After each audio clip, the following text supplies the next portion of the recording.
ঝালকাঠি উপজেলার আমুয়া হাসপাতাল সংলগ্ন ধোপার নদীর উপর নির্মাণাধীন বন্ধ হওয়া ব্রিজের কাজ দ্রুত শেষ করার দাবিতে এলাকাবাসী ও শিক্ষার্থীদের মানববন্ধন, সড়ক অবরোধ ও র্যালি অনুষ্ঠিত হয়েছে।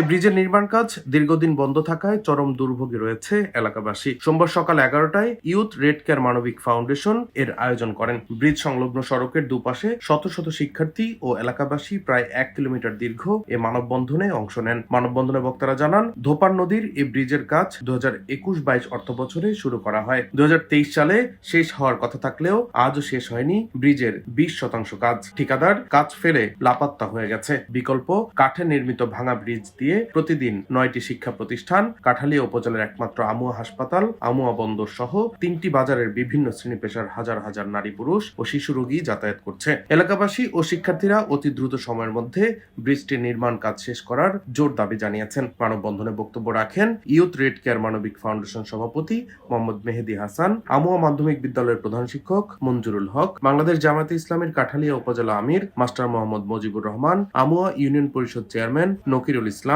ইউনিয়ন বিএনপির সাধারণ সম্পাদক আব্দুল মান্নান তালুকদার, যুবদল নেতা তুহিন মিয়া, শেখ ফজিলতুন্নেসা, ভোকেশনাল ইনস্টিটিউটের প্রধান শিক্ষক মাহবুবুর রহমান, শিক্ষার্থী সামিরা আক্তার ও অরিন্দ্র মজুমদার। ডেস্ক রিপোর্ট, দৈনিক ডেস্টিনি।